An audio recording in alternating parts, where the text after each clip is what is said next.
It's because tons of money is flooding into the system, and every company is losing money. And they're losing money to land grab, whereas decentralized AI, which is essentially the backbone of Bittensor, has positioned itself to only get better. It's at par with SOTA models. But building with decentralized AI gives you inherent profitability from day one. It also enables an always-on environment. And I'll talk about the benefits, but just understand that if you're a company, would you rather have less revenue and more profit, or would you rather have something that you can't sustain? And I would choose having something I can profit from and provide that value to my investors. So we're continuing on the path of how corporate structures have been built and leveraged in the past. We have executives, managers, and staff. You can't get around the fact that you need quality to be controlled.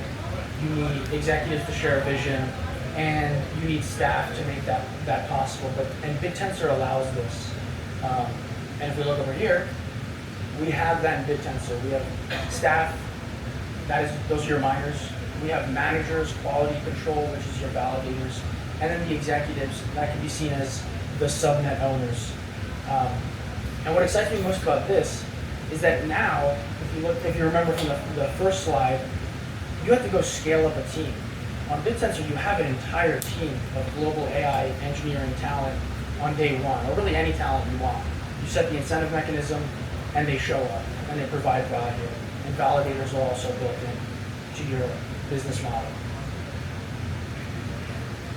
So the end result, if you're a builder, is you get something that's better, it's always on, you're innovating through permissionless competition.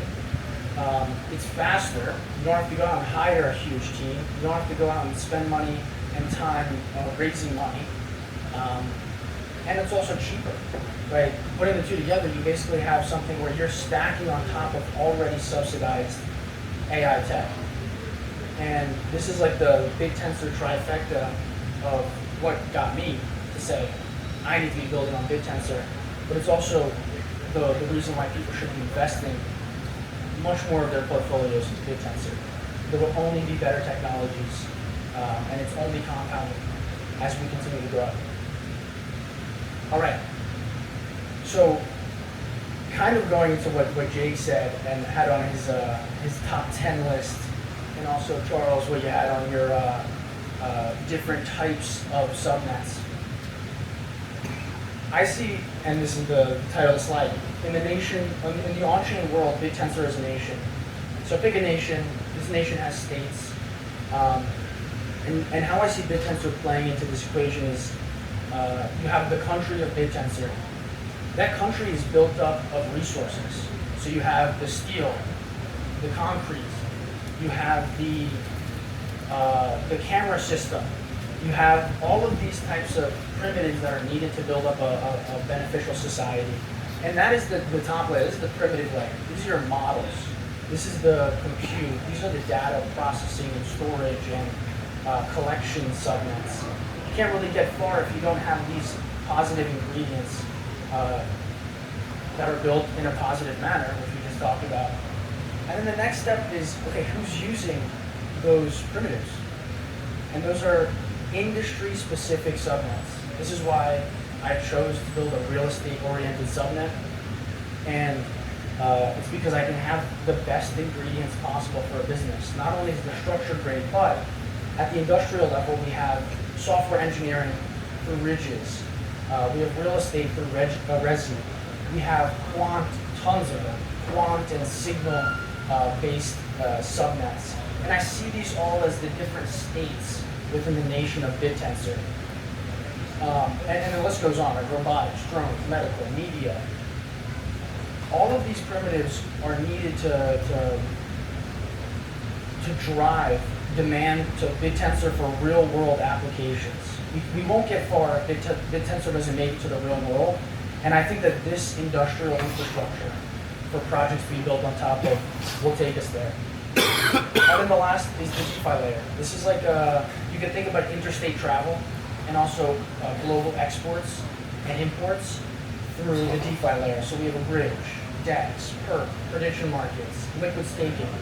not all of these are subnets, but they are essential to allowing Bittensor to flourish.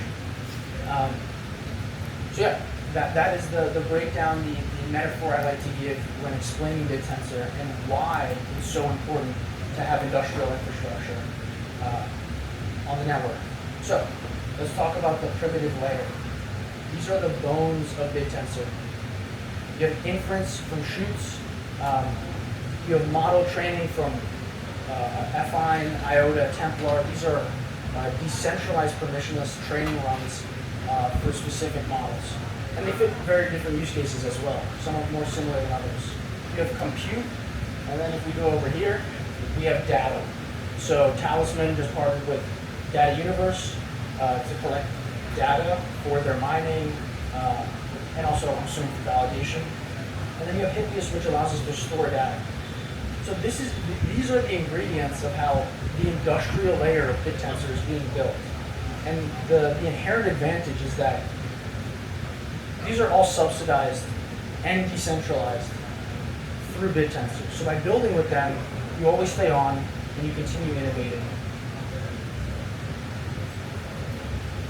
Let's go through an example of an industrial layer application. I can speak to mine best because I own it, but let's start from the bottom up. So my theory is that subnets are the sum of the subnet or sub-subnets and the intelligence they produce. That's pretty basic, and I think many people will agree with me on that. In our case, in real estate, we're building intelligence in the form of appraisals, inspections, title, legal. There are many more, like underwriting, and finding who wants to sell their house. But these are the main ones that have the most impact. And the end result, I think I was just walking it for everybody, is an API. We are an industrial layer on Bittensor, but that means that people can build on top of us. If we want to be, if we want to scale fast, we want to grow as fast as possible.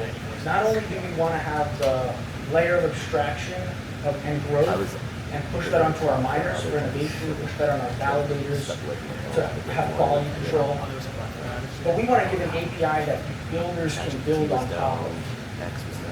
And I see this as the case, and I hope that I can push this onto some other subnets for the rest of the industrial layer.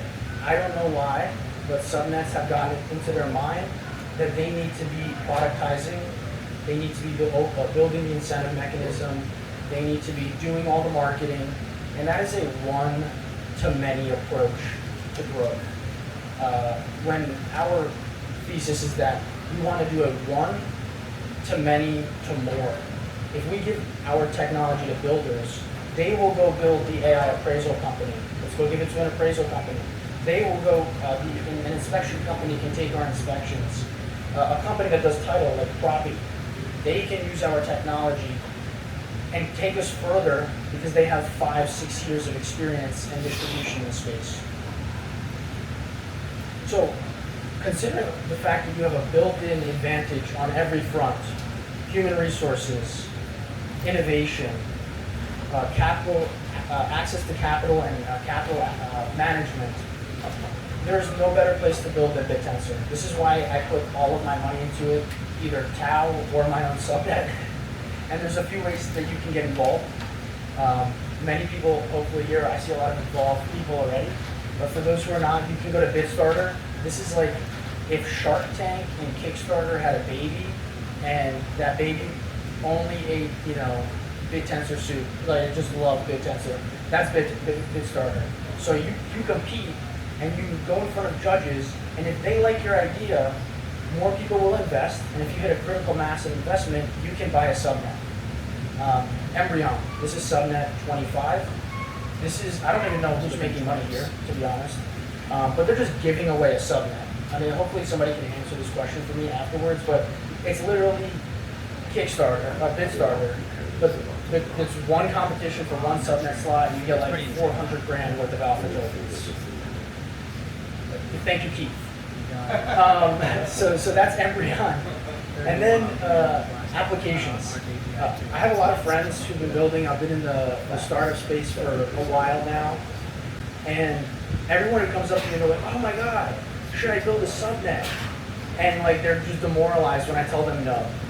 You probably shouldn't build a subnet. Like chances are, and I don't know why more people aren't doing this now, you should build an application that uses subnets. You should go build tokenized lending on Resi as we push that out. You should go build an appraisal company. You should go ask Shaq from Riches if you can build a specific application and build a subnet on Riches to do front-end design or front-end engineering. So my call to arms on this application side of things is go build on these subnets. Go build a Dropbox on Hippias or whatever application you can come up with. Thank you. I hope that, yeah. I wonder if anybody has any questions. So on your subnet, you want to be this layer that's handling real estate? Yes, the goal is to have end-to-end infrastructure so that a brokerage can use it, a fractionalized property platform can use it, and we can have, how do you replace the MLS is the question, where to answer. And the way you do that is by pushing the entire transaction on chain, by making it provable and permissionless. So the miners on your network are doing what? So for now, we're focused on the appraisal side of things. So for appraisal, this is a prediction subnet in our first version. Then we move to a model competition. So predict using your own model. And then to make it even better, we say it's a model plus an agent. Right? Make your own model and then make an agent that can be dynamic with that model. And that's our goal. For inspection, we're basically using Score. So using Score with custom instructions, this is a computer vision subnet. That is what we're doing. And it goes on and on and on. So yeah, that is the goal of Resident specifically. But I have a talk, I think it's downstairs at 2:40-ish. You should come. Any other questions? All right, thank you everybody. Well done.